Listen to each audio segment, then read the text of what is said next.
বন্ধুরা আজকে করব মুরগি দিয়ে চকলেট বোম। চকলেট বোম তো আপনারা ফাটিয়েছেন, একবার এইভাবে মুরগি দিয়ে বানিয়ে দেখুন।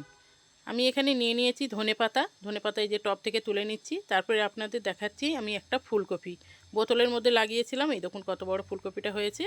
এবারে আমি নিয়ে নিয়েছি এখানে আদা, রসুন, কাঁচা লঙ্কা, পুদিনা পাতা, ধনেপাতা একসাথে সব কিছু বেটে নেব। এদিকে আমি মাংসের মধ্যে দিয়ে দেবো নুন, গোলমরিচ, সয়া সস আর দিয়ে দেবো একটু লেবুর রস। ভালো করে হাত দিয়ে মেখে নিতে হবে। এটা আমি কিছুক্ষণের জন্য ঢেকে দেবো। মাংসটা আমি 1 ঘন্টা মেখে রেখেছিলাম। এরপরে আমি যে মশলাটা বেটে রেখেছিলাম একসঙ্গে দিয়ে ভালো করে মেখে নিতে হবে।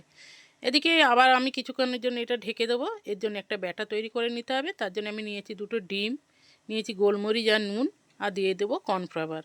দিয়ে ভালো করে ব্যাটারটাকে স্মুথ করে মেখে নিতে হবে। এখানে আমি নিয়েছি চিজটাকে আমি কেটে নিয়েছি। এটা সুঁদলি দড়ির কাজ করে চকলেট বোমে। এইভাবে আমি চিকেনের গায়ে এই যে জড়িয়ে দিয়েছি। এইবারে আমি ওই ব্যাটারে ডুবিয়ে ভেজে নেব। দেখুন সবকটা আমার হয়ে গেছে। এই যে ব্যাটারে ডুবিয়ে দিলাম। তেল আমি আগে থেকে গরম করতে দিয়েছিলাম। একটা একটা করে দিয়ে ভালো করে উল্টে পাল্টে লাল করে ভেজে তুলে নেবেন, তাহলেই হয়ে যাবে চকলেট বোম।